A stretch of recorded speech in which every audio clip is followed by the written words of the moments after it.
Buenas tardes a todos los presentes. Es un honor para la Universidad Nacional de Jujuy darles la más cordial bienvenida al ciclo de conferencias Pensar en los desafíos actuales. En esta ocasión nos enorgullece contar con la destacada presencia del doctor Daniel Mato, investigador principal del Consejo Nacional de Investigaciones Científicas y Técnicas, el CONICET, y director de la Cátedra UNESCO, Educación Superior y Pueblos Indígenas y Afrodescendientes en América Latina, con sede en la Universidad Nacional de 3 de Febrero en Buenos Aires. Hoy nos reunimos para abordar un tema crucial, importante en el ámbito de la educación y la sociedad en general.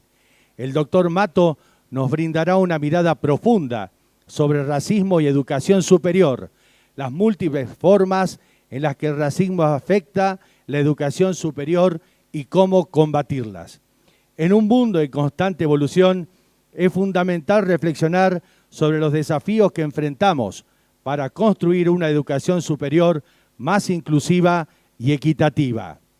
Queremos también saludar a nuestras autoridades universitarias, con el señor rector de la Universidad Nacional de Jujuy, ingeniero magíster Mario Borillo, a la señora vicerrectora de la UNJU, doctora Liliana Vergesio. También se encuentra la señora doctora María Eugenia Bernal, secretaria de Asuntos Académicos de la UNJU, y el doctor Guillermo Farfán, coordinador de la carrera de Ciencias Jurídicas y Políticas de la Universidad Nacional de Jujuy. Invitamos ahora a la señora especialista y coordinadora académica de Escuelas Superiores de la UNJU, Soledad Ríos, para unas palabras de bienvenida.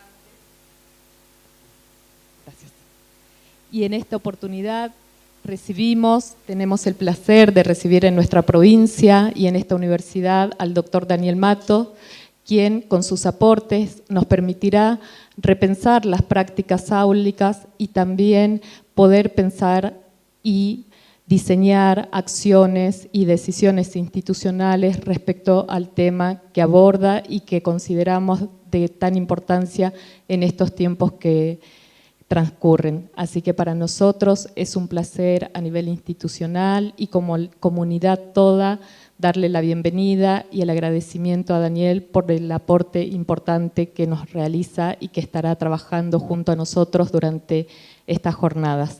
Muchas gracias.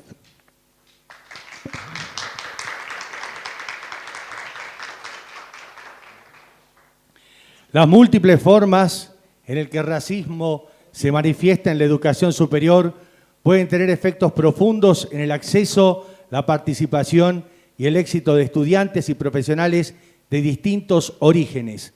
El objetivo de esta conferencia es explorar estas problemáticas y juntos con ustedes buscar caminos para promover un cambio real y duradero. Recibimos ahora con un fuerte aplauso al doctor Daniel Mato en nuestra Universidad Nacional de Jujuy.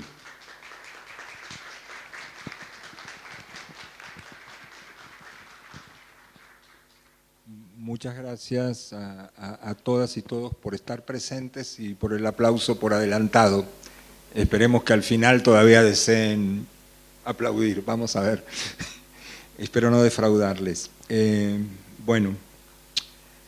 Para mí es especialmente significativo estar una vez más en la Universidad Nacional de Jujuy, universidad a la que he tenido el placer y el honor de visitar en distintas ocasiones.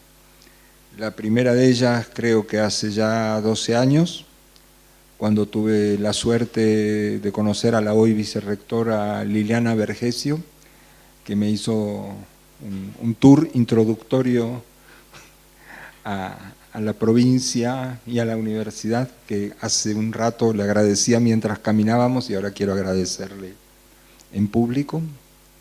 También es muy importante para mí recibir esta invitación no simplemente del rector, sino de un rector que yo he leído como autor, el ingeniero agrónomo Mario Bonillo. Recomiendo la lectura de su tesis de maestría sobre saberes campesinos, mucho la recomiendo. También es un honor y una alegría estar acompañado de Guillermo Farfán, que nos acompañó en una lid a la que voy a hacer referencia dentro de un rato, que es una materia pendiente que tiene el sistema universitario argentino, o en realidad que tiene el Congreso de la Nación con el sistema universitario argentino. Quiero comenzar por destacar y por valorar precisamente que el tema del racismo sea incluido en un ciclo de conferencias que se titula Pensar los desafíos actuales. Esto es importantísimo y yo no creo que esto necesite explicaciones en ningún lugar del planeta, pero pienso que aún menos en Jujuy. Creo que todas y todos ustedes están bastante claros de la importancia, de los desafíos que nos plantea como sociedad nacional, como sociedad provincial, el racismo. No solo en lo que hace al tema de nuestra presentación de hoy, en lo que hace a la educación superior, sino en lo que hace a la sociedad toda. Por eso, con todo respeto, en primer lugar, quisiera dedicar mi presentación a la lucha de las comunidades, de los pueblos,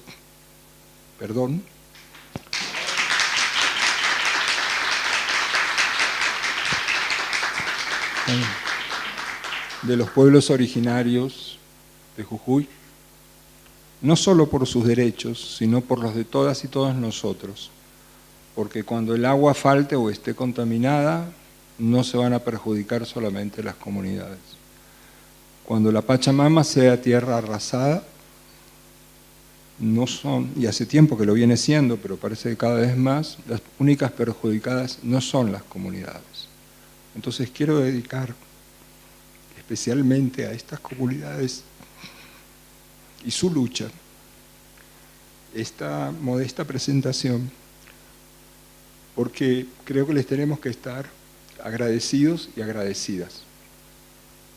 Y también tenemos que estar agradecidos y agradecidas a este sector dentro de las comunidades que protagoniza el tercer malón por la paz, que está acampando hoy, ahora mismo, frente a los tribunales de injusticia en la ciudad de Buenos Aires, y que como una demostración más de la importancia del racismo en esta sociedad tan injusta, ni siquiera han sido recibidos.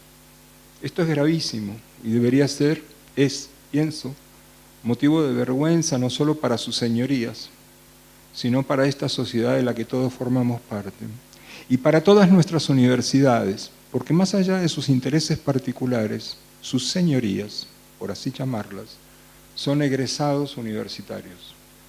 Así que, y esto hace al tema, por eso lo menciono, no solo por un asunto coyuntural, solemos orgullecernos de la calidad de la educación superior argentina.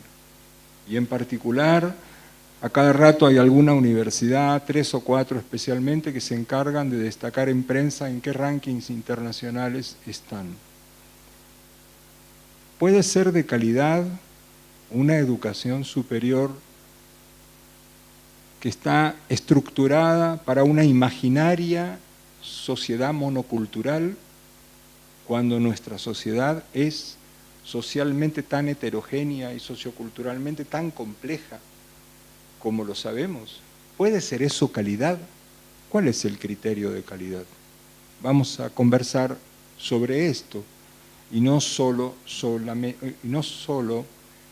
los derechos de los pueblos que no son debidamente honrados por nuestro sistema de educación superior. No es solo cómo se avasallan sus derechos, sino la mala calidad de nuestra educación superior, la deficiente calidad de nuestra educación superior.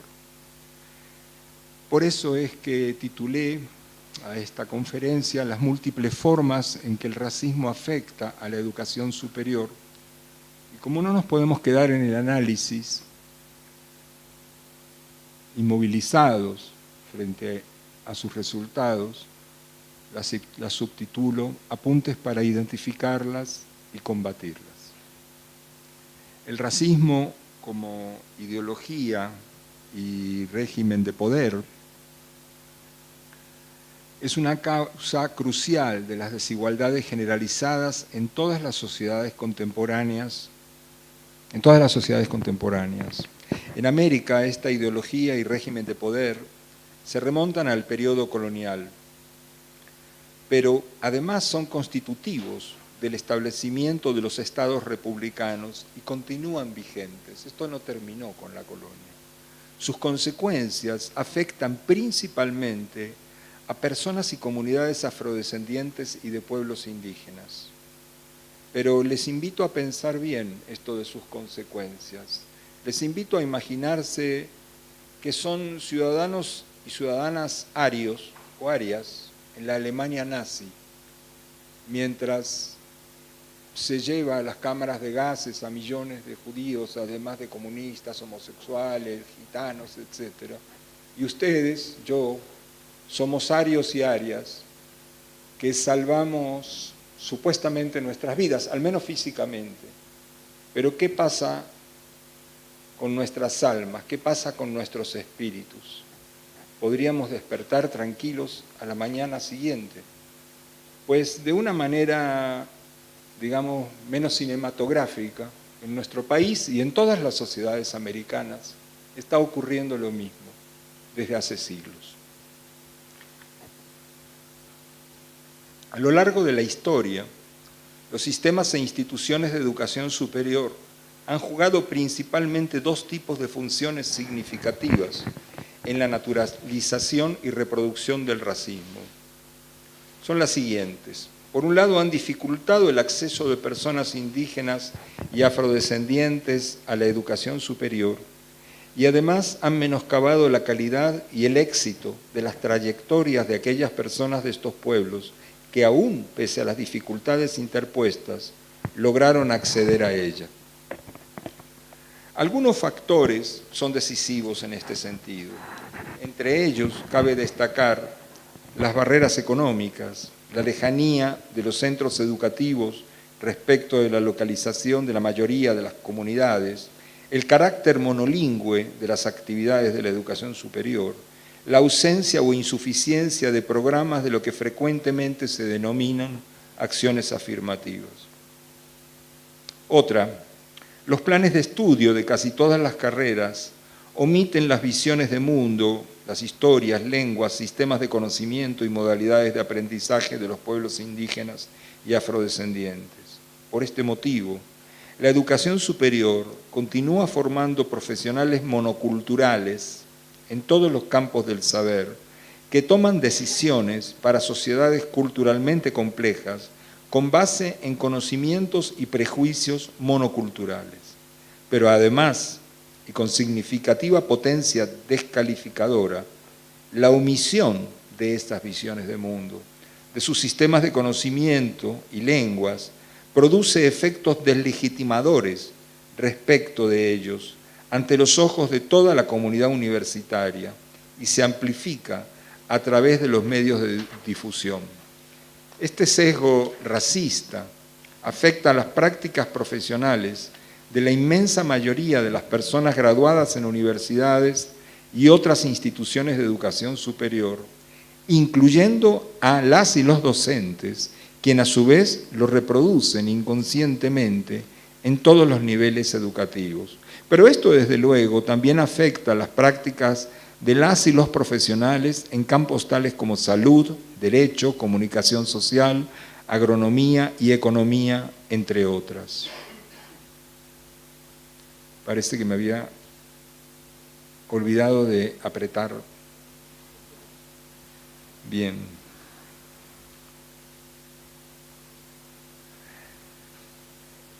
El racismo no se expresa solo a través de normas y prácticas abiertamente visibles, que es lo que designan las expresiones segregación racial y discriminación racial, También opera a través de desventajas económicas, políticas y sociales acumuladas, cuya existencia ha sido naturalizada y se ha vuelto casi invisible para la mayoría de todos los actores sociales. Estas desventajas son el resultado de las inequidades y formas de exclusión construidas durante el periodo colonial, que fueron profundizadas por los estados republicanos postcoloniales desde sus inicios y que continúan haciéndolo. Múltiples leyes, políticas públicas y prácticas institucionales continúan reproduciendo esas inequidades y desigualdades. La idea de racismo estructural resulta útil para destacar el papel del racismo en la construcción y reproducción de las sociedades contemporáneas. Sin embargo, algunos usos y aplicaciones de este concepto, del concepto de racismo estructural, resultan inconvenientes para diseñar e implementar intervenciones efectivas para combatir el racismo. Para poder identificar y analizar las diversas formas en que el racismo opera en instituciones específicas, es necesario contextualizar y desagregar la idea de racismo estructural. La idea de racismo estructural frecuentemente se entiende como si el racismo fuera una fuerza que viniera de afuera, del propio contexto de actuación. Se lo percibe como algo que está más allá de la propia capacidad de intervención. Y a esto viene la lámina. En este sentido, la idea de racismo estructural opera como lo que Gastón Bachelard denominó un obstáculo epistemológico allá por 1934. Es decir, como una supuesta verdad que en tanto tal bloquea la capacidad de interrogación y en consecuencia la investigación al respecto. De este modo, la idea de racismo estructural también acaba bloqueando cualquier posibilidad de iniciativa de acción. He tenido numerosas oportunidades de observar cómo operan determinadas representaciones de la idea de racismo estructural entre actores significativos en los sistemas e instituciones de educación superior. Por ejemplo, al expresar preocupación por la pequeña proporción de estudiantes y docentes afrodescendientes e indígenas, o por la omisión de sus lenguas y conocimientos en los planes de estudio, me he encontrado con que actores significativos en el campo, esto quiere decir autoridades universitarias, autoridades de agencias de evaluación y acreditación de universidades, estoy hablando no simplemente de Argentina, sino en general de América Latina, porque he tenido oportunidad de trabajar este tema en por lo menos una docena de países latinoamericanos y lamentablemente muy pocos se ven señales en contrario de lo que estoy diciendo. Entonces, me he encontrado con el problema de que ven el racismo estructural como que está fuera. Como no tenemos estudiantes indígenas, por el racismo estructural. Listo, página siguiente, pasemos a otro punto. Esta manera de representarse la idea de racismo estructural y de atribuir al mismo toda la causalidad de los problemas que el racismo genera, impide la investigación empírica contextualizada sobre el asunto y lleva a concluir que los sistemas e instituciones de educación superior no pueden hacer nada para combatir este problema. Son múltiples los factores que contribuyen a reproducir el racismo y así desafían la equidad y la calidad de la educación superior. Para diseñar y poner en marcha acciones efectivas dirigidas a erradicar el racismo en educación superior, es necesario diferenciar entre tres tipos de factores reproductores del racismo en la educación superior, a los que de manera sintética llamo factores estructurales en sentido estricto, factores sistémicos y factores institucionales. Necesitamos diferenciar esto para ver precisamente dónde podemos actuar según nuestras propias posibilidades, dada nuestra inserción en las universidades o en las agencias de evaluación o en las agencias de acreditación o en cualquier espacio que tenga que ver con la educación superior. Los que llamo factores estructurales, reproductores del racismo, reproductores y naturalizadores, entre comillas, del racismo en sentido estricto, llamo de esta manera a las desventajas históricamente acumuladas, derivadas del despojo de los territorios de los pueblos indígenas y comunidades afrodescendientes. Enfatizo muy especialmente que contra cualquier imaginario, este problema no afecta solamente a comunidades de pueblos indígenas, sino también afrodescendientes, porque muchas comunidades de personas afrodescendientes que se constituyeron durante la época de la esclavitud a partir de gente que huía de la situación de esclavitud y luego de las leyes de emancipación en los distintos países, de gente que de un día para el otro se encontró con que era libre, pero no tenía más posesiones que sus ropas, si acaso, depende del clima, eran más o menos ropas, establecieron lo que en Brasil se llaman quilombos, que no tiene nada que ver con la idea argentina de quilombo como desorden, sino que es un modo de organización social. Lo que en Colombia se llaman palenques y en Venezuela cumbés, sobre los cuales continúan avanzando en cualquiera de estos países distintos intereses económicos, con procesos, digamos, con proyectos de urbanización, con proyectos turísticos, con proyectos mineros, con proyectos de pesca, con proyectos petroleros. Están sus territorios siendo permanentemente amenazados, igual que los de pueblos indígenas. Es importante que veamos esto. Esto no pasa tanto, hasta donde yo tengo noticias, por lo menos, en el caso de Argentina, porque no han subsistido estas comunidades con territorios controlados por ellos. Estas comunidades subsisten en espacios urbanos, pero no tienen territorios, digamos, con minerales bajo tierra de los que se quieran apropiar, o no están, a veces sí, si vemos, digamos, los procesos de lo que se llama en una españolización del inglés gentrificación, digamos, de zonas, de ciudades, de casas antiguas que podrían ser bonitas y se reparan, se pintan y se preparan para las postales del turismo. Entonces me falta información seguramente, pero estoy bastante seguro, a ojo, que en los barrios de San Telmo y Montserrat, en la ciudad de Buenos Aires, que son los más antiguos y los que fueron, digamos, dejados cuando, creo que fue, no estoy seguro si fue la epidemia de fiebre amarilla o cuál epidemia, pero fue alguna epidemia, y la población se desplaza hacia el norte de la ciudad, y quedan allí sectores de población con un componente afro mucho en mayor proporción que en otros lugares, en algún momento también empiezan a perder ese espacio. Esto se ve de una manera mucho más clara en Cartagena de Indias, en Colombia, o en otras ciudades donde el componente de población afro es mayor. Pero no estamos a salvo. El caso es que estos despojos afectaron a estas comunidades de pueblos indígenas y afrodescendientes, privándoles de sus hábitats, de sus fuentes de alimentación y reproducción de sus modos de vida tradicionales, y les obligó a buscar nuevas formas de subsistencia. Además, en muchos casos, fueron forzados a trabajar en minas, fincas, plantaciones y otros establecimientos en condiciones muy desfavorables. En Jujuy hay una historia de esto bastante conocida.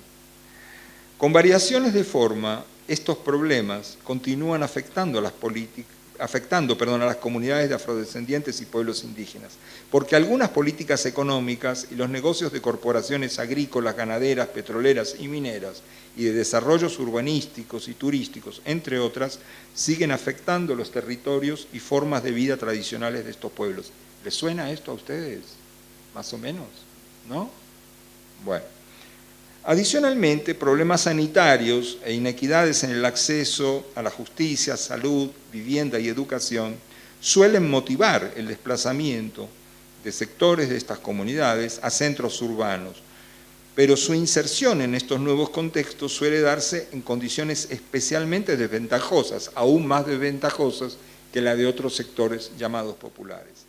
Estos problemas generan desigualdades y exclusiones y constituyen, sí, causas estructurales en sentido estricto de la baja participación de personas indígenas y afrodescendientes entre el estudiantado, los cuerpos docentes y las autoridades de las instituciones de educación superior. Poco se puede hacer desde cada universidad o institución de educación superior en particular para revertir estos problemas de manera inmediata, pero es posible contribuir a hacerlo desde una perspectiva de más largo plazo. En este sentido, pienso yo, resulta imprescindible que las universidades y otras instituciones de educación superior investiguen y eduquen sobre estos problemas. Además, es necesario que trabajen de manera conjunta con las comunidades de estos pueblos para desarrollar programas que garanticen sus derechos. También es necesario que las instituciones de educación superior establezcan instalaciones en localidades cercanas a las comunidades de estos pueblos. También lo es que deberían sostener programas específicos para mejorar las posibilidades de acceso, formación y graduación de estudiantes de estos pueblos, así como la incorporación de docentes, no docentes y otros trabajadores de estos mismos pueblos en las universidades. Si bien un número creciente de universidades y otras instituciones de educación superior vienen desarrollando acciones de estos tipos, hay que destacar que esto no exime a los estados de sus deberes al respecto. Veamos los que llamo factores sistémicos, reproductores y naturalizadores del racismo. Utilizo esta expresión para hacer referencia a los relacionados con las políticas y normas que regulan a los sistemas de educación superior y con las prácticas de los organismos encargados de formular políticas de educación superior, así como los de los responsables de evaluar y asegurar la calidad de educación superior. En el caso de Argentina, estos factores comprenden especialmente la Ley de Educación Nacional, la Ley de Educación Superior Nacional y las de cada una de las jurisdicciones o provincias, los ministerios de Educación Nacional y de cada jurisdicción, la Secretaría de Políticas Universitarias de la Nación y sus equivalentes en cada provincia, sus políticas y prácticas de aplicación, leyes, normas y políticas, y la Comisión Nacional de Evaluación y Acreditación Universitaria.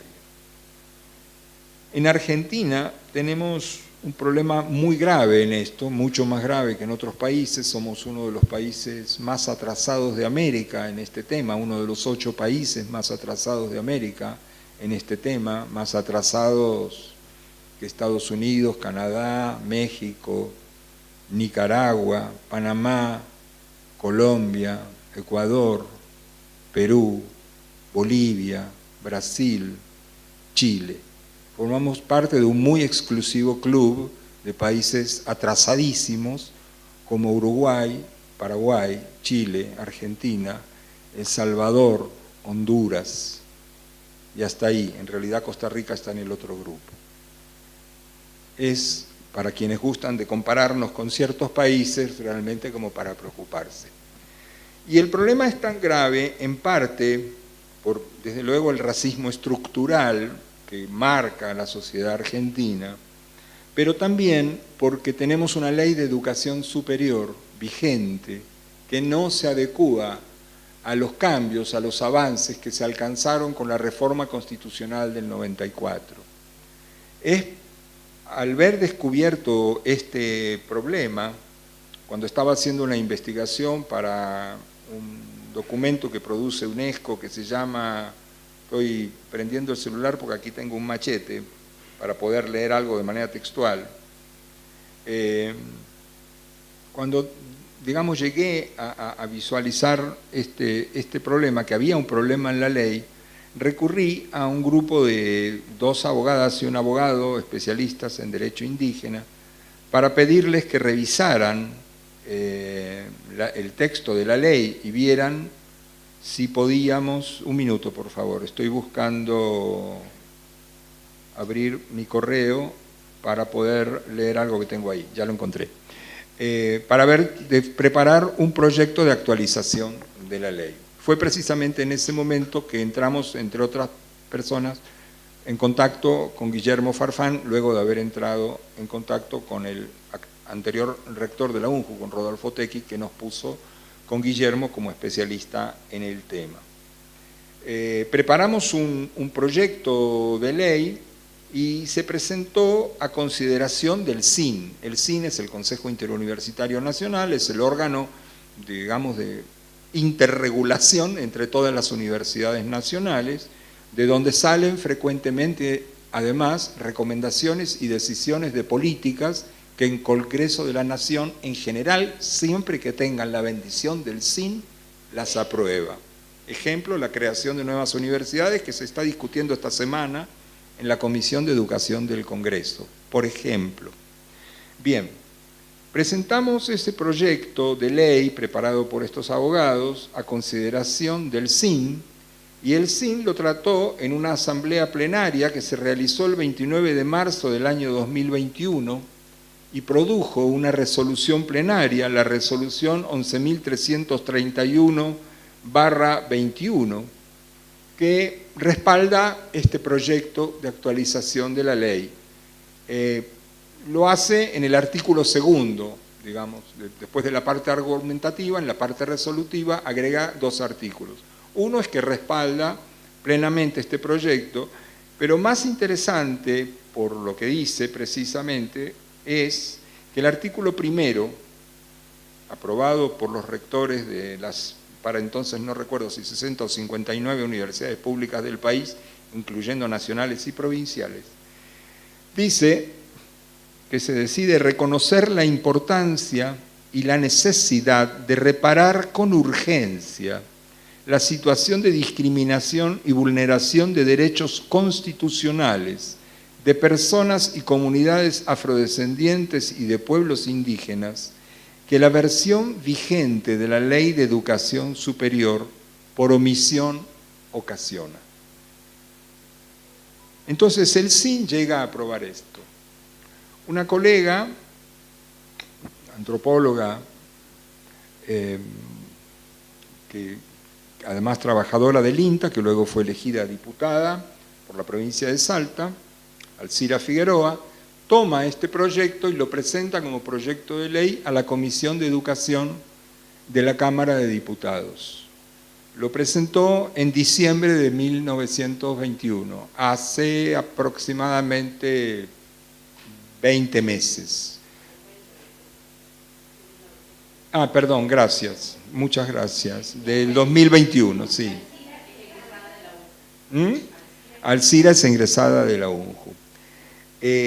Bueno, la Comisión de Educación no tuvo tiempo para tratarlo.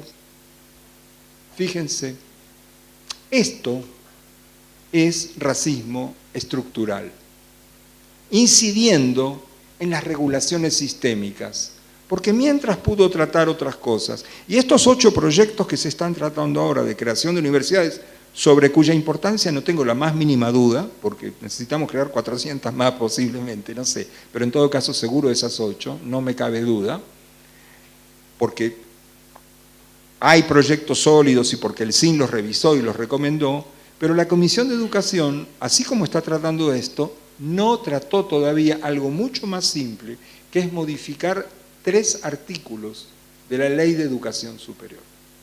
Así funciona. Gravísimo.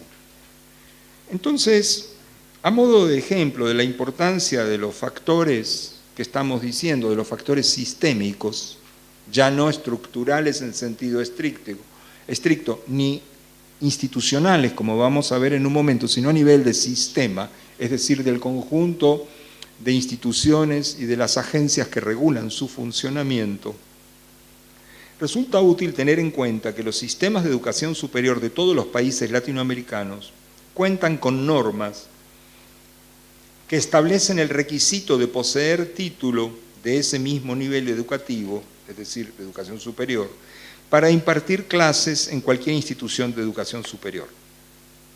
El sentido común hegemónico hace que este tipo de requisito lo consideremos, entre comillas, normal.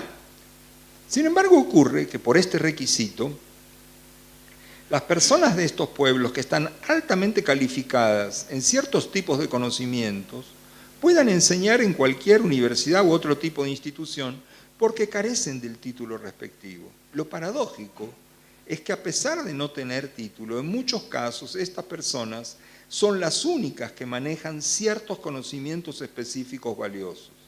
Este tipo de restricciones afecta la posibilidad de que los mejores y las mejores hablantes de las lenguas de los pueblos indígenas enseñen su lengua en las universidades. También impide que las personas de estos pueblos, con valiosos conocimientos sobre alimentación, salud, prácticas terapéuticas y aplicaciones de especies vegetales, transmitan estos conocimientos. En otros casos, estas regulaciones también provocan que cuando a estas personas se les permite impartir clases, no se les reconozca ni se les pague como docentes en igualdad de condiciones con quienes sí poseen títulos universitarios. Estas disposiciones expresan claramente el carácter monocultural de los sistemas de educación superior, que de este modo desprecian conocimientos valiosos. Las agencias de evaluación de la calidad de la educación superior, en Argentina la CONEAU, suelen velar celosamente por el cumplimiento de estas normas monoculturales y racistas, que además afectan, paradójicamente, la calidad de la educación superior.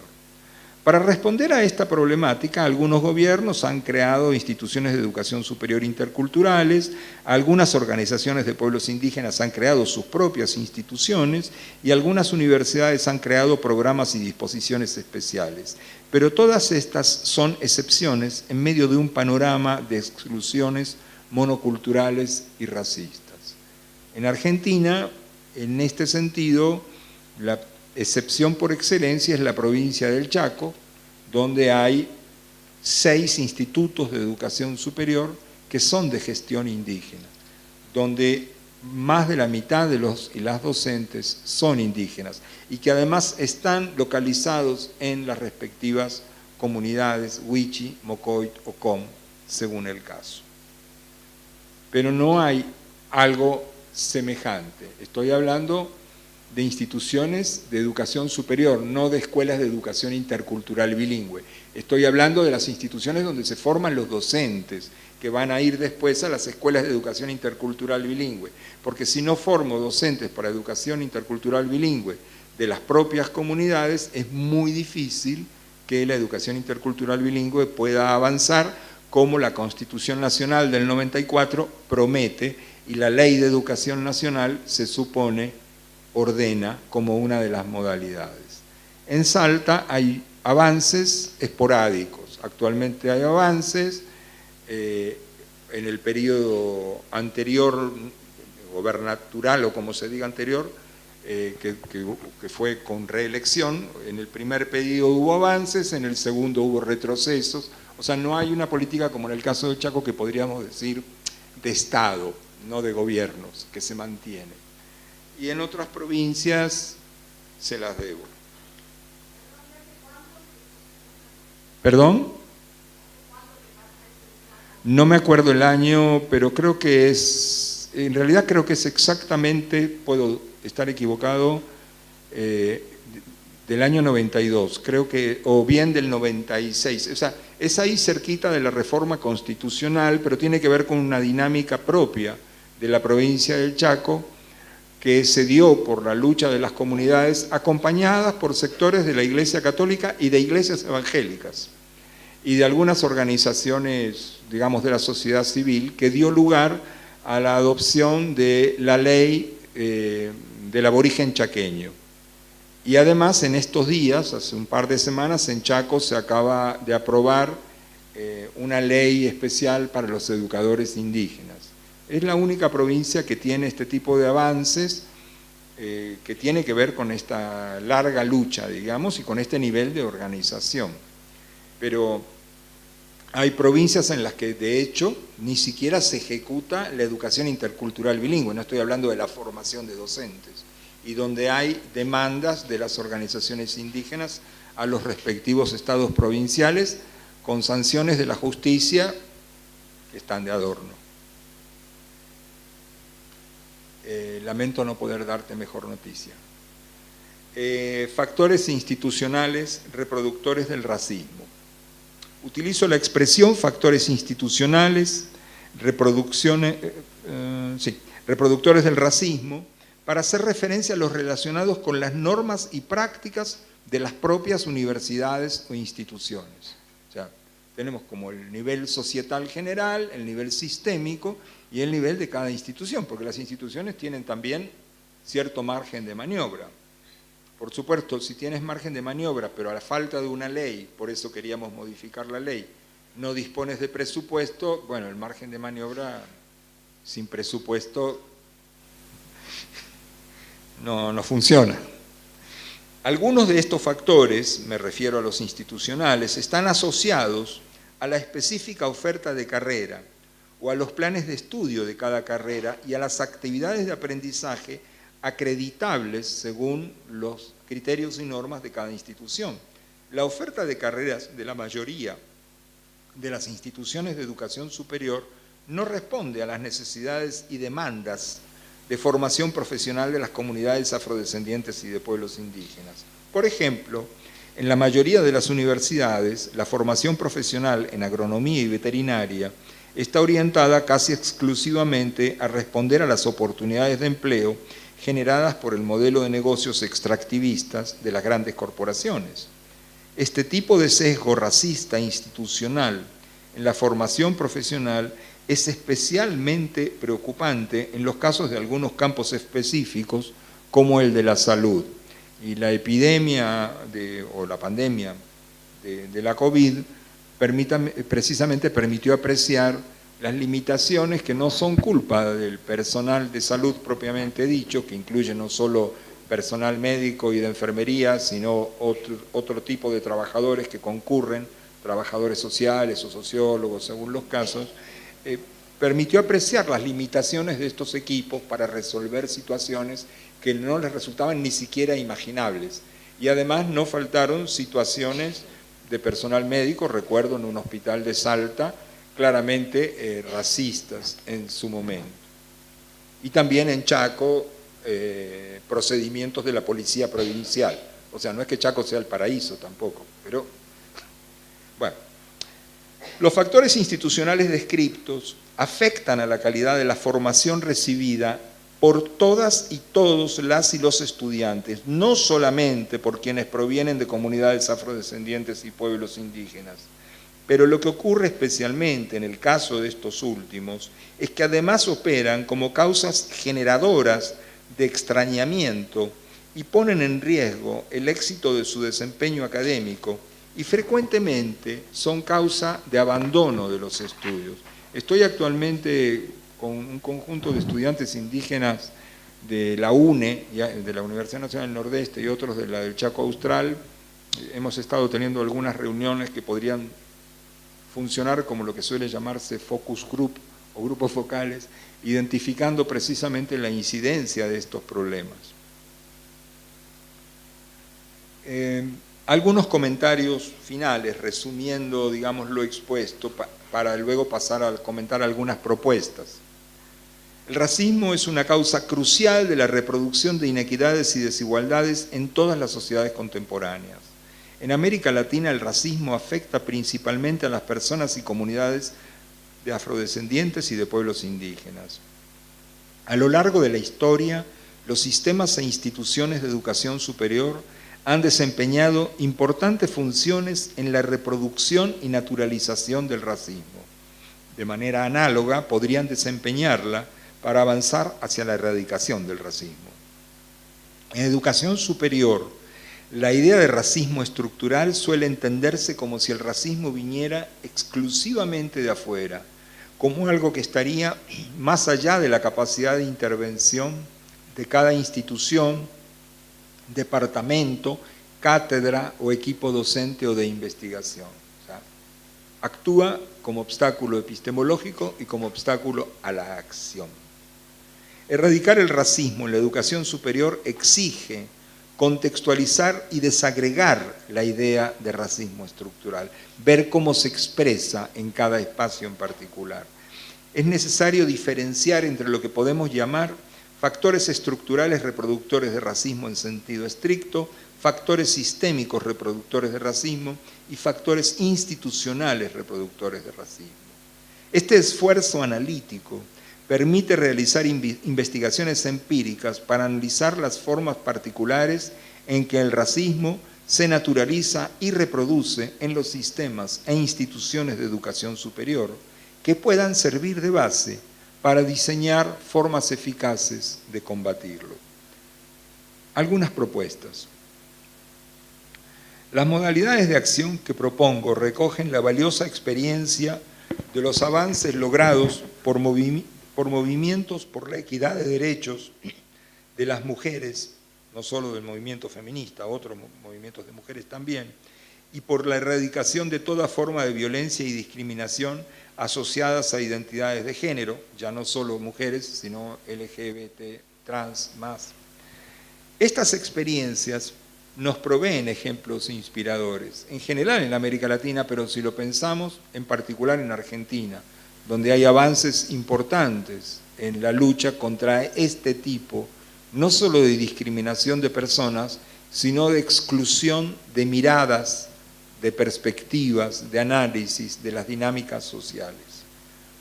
Yo pienso que como mínimo en cada universidad o institución de educación superior se debería contar con un comité de educación y para la prevención y sanción de toda forma de violencia o discriminación a personas y comunidades históricamente racializadas.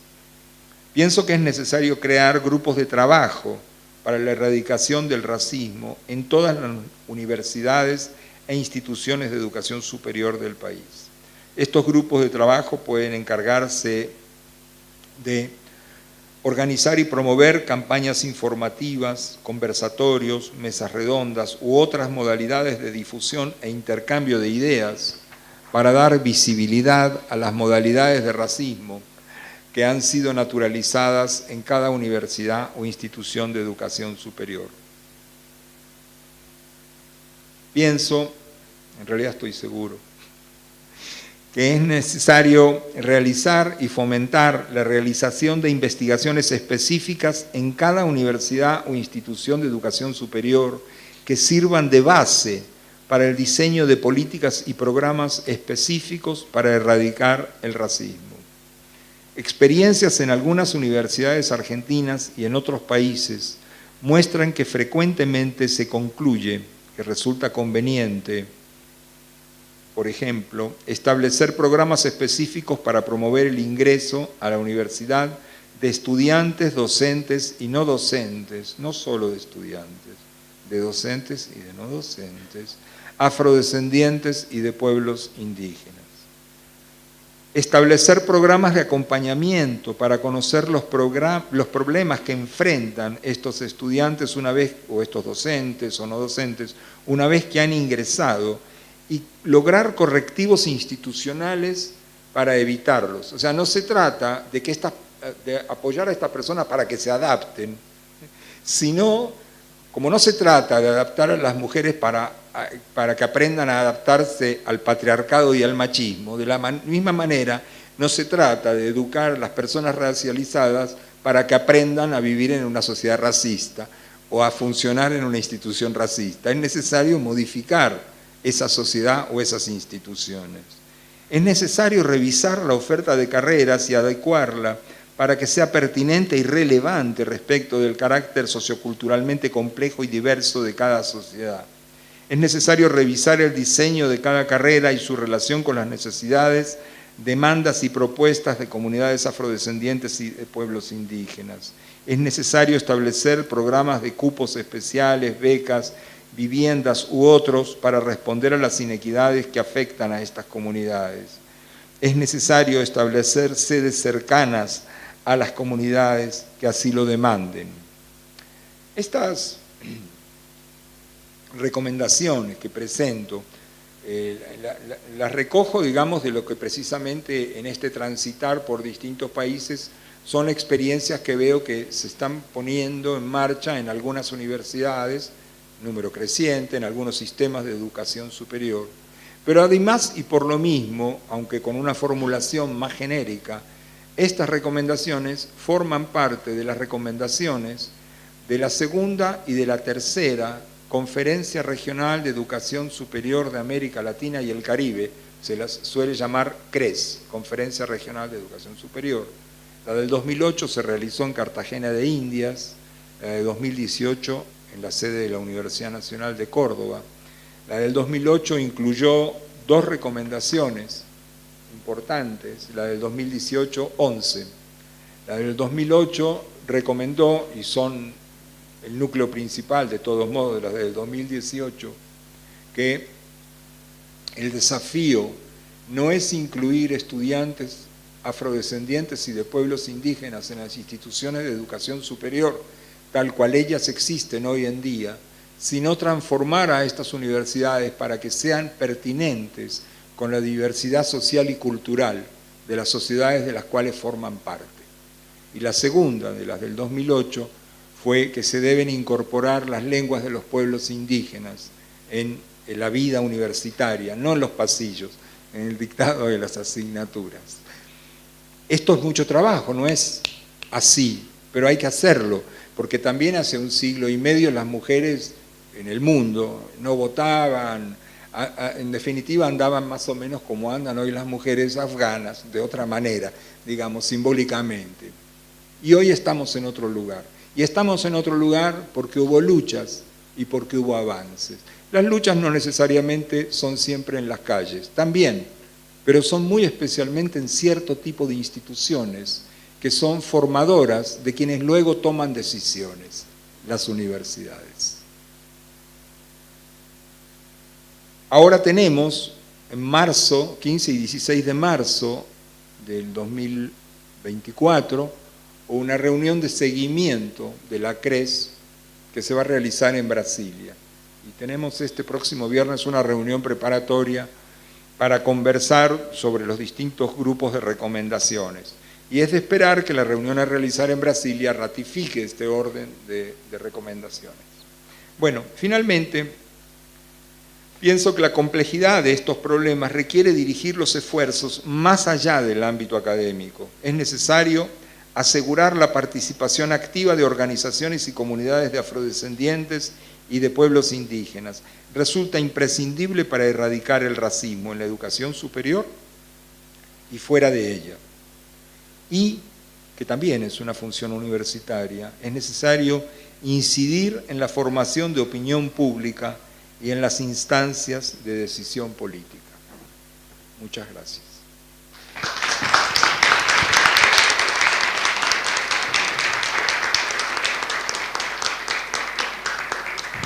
Muchas gracias.